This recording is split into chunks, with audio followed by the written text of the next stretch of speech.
Mafia राज चल रहा है, गुंडा राज चल रहा है बिहार में, जंगल राज चल रहा है, फिर भी मनीष कश्यप पर पूरा का पूरा जो है वो ध्यान पड़ा। माफियाओं का एक बड़ा जखीरा बिहार में पनप रहा है, दूसरी तरफ उत्तर प्रदेश में माफियाओं को मिट्टी में मिलाया जा रहा है। हमारे साथ चंपारण के चर्चित वकील और सह पत्रकार इसके पंकज सर मौजूद हैं। इनसे हम मनीष कश्यप पर हुए झूठे FIR और जितने भी केस हुए हैं तमाम मुद्दे पर हम बात करने की कोशिश करेंगे और ये भी जानने की कोशिश करेंगे कि आखिर मनीष कश्यप हम लोग के बीच कब उपस्थित होंगे। सर्वप्रथम बहुत बहुत स्वागत है चंपारण टाइम्स में आपका।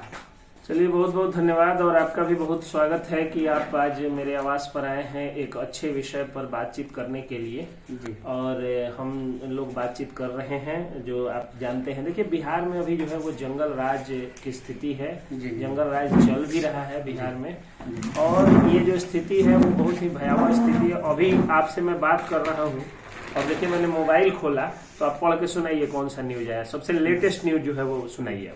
अभी सबसे लेटेस्ट आया है, अज्ञात महिला का गला रेता हुआ 100 झाड़ी में हुआ बरामद। ग्रामीणों को सूचना पहुंची, पुलिस 100 को कब्जे को लेकर कार्रवाई में जुटी हुई है। पिपरा थाना क्षेत्र के बलवा मन के पास सड़क के किनारे हुआ बरामद। अभी लेटेस्ट न्यूज है। तो देखिए ये मोबाइल मैंने खोला जी। और देखिए क्या न्यूज आया कि गला रेत करके एक महिला की हत्या। थोड़ा देर पहले मैंने मोबाइल खोला, भोजपुर में एक आदमी की गोली मारकर हत्या। तो स्थिति ये हो गई है कि प्रतिदिन आप मोबाइल खोलिए और मर्डर की खबर आ जाती है। तो जाने इतनी सस्ती हो गई है जितना 90 के दशक में भी सस्ती नहीं हुआ करती थी।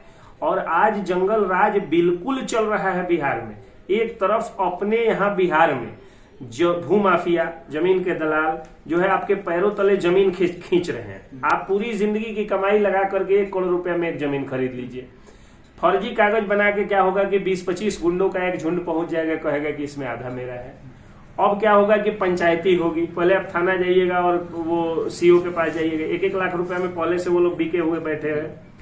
तो जब 2 लाख रुपया उधर खर्च किया, 5 लाख रुपया जो है वो 18 से मतलब 14 वर्ष से लेकर के 19 वर्ष के लड़कों को जो है छोटा छोटा कट्टा या लाठी भल्ला दे करके उनको जो है वो तय किया हुआ है, ठीक ठाक किया हुआ है और उनको जो है वो क्या किया कि अपना उनका झुंड लेके पहुंच गया। और मजबूरी में आप किसी अगल बगल के कोई दबंग को पकड़िएगा, कोई जमीन के मुख्य दलाल को पकड़िएगा, भू माफिया को, गुंडा माफिया को पकड़िएगा, फिर पंचायती होगी, काट छाट के आपको 40 लाख रुपया देना ही होगा। यानी 1 करोड़ रुपया लगाइए, फिर 40 लाख में मैनेज करिए।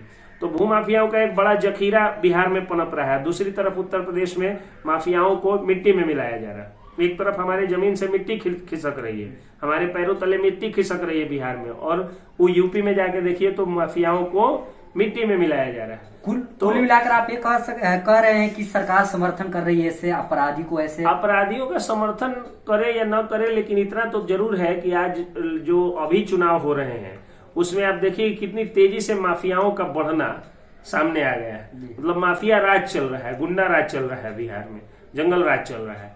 फिर भी मनीष कश्यप पर पूरा का पूरा जो है वो ध्यान पड़ा हुआ है बिहार सरकार का। एक भी भू माफिया के खिलाफ बताइए या गुंडा माफिया या दुर्दांत अपराधी के खिलाफ बताइए कि 72 घंटे में यानी 48 घंटे में FIR होता हो, 7 दिन के अंदर कुर्की जब्ती हो जाती हो, 9 दिन के अंदर जो है वो आपको ये सरेंडर की प्रक्रिया हो जाती हो, उसके बाद जो है 7 दिन में जो है वो खाता सीज कर जाता हो, तो खाता सील करके जो है वो सार्वजनिक कर दिया जाता हो। तो ये आप नहीं देख सकते हैं। लेकिन मनीष कश्यप मामले में इतनी फुर्ती में आ गई पुलिस की, जैसे कि बहुत बड़े आतंकवादी या दुर्दांत अपराधी को पकड़ लिया। सर, आप अपराधी की बात कर रहे हैं, क्या कोई ऐसा अपराधी है जिस पर हाल फिलहाल में ये जैसे खतरनाक एक्ट में फंसाया गया हो? मुझे तो नहीं लगता है कि किसी अपराधी पर NSA जैसा खतरनाक एक्ट लगाया गया हो, लेकिन एक भारतीय जवान यानी आर्मी के जवान के एक पत्रकार बेटे के ऊपर जरूर लगाया गया है। और पूरा वर्ल्ड हम लोगों पर हंस रहा होगा कि भारत की पुलिस ने भारत के सेना जवान के पत्रकार बेटा के ऊपर राष्ट्रीय सुरक्षा कानून लगा दिया।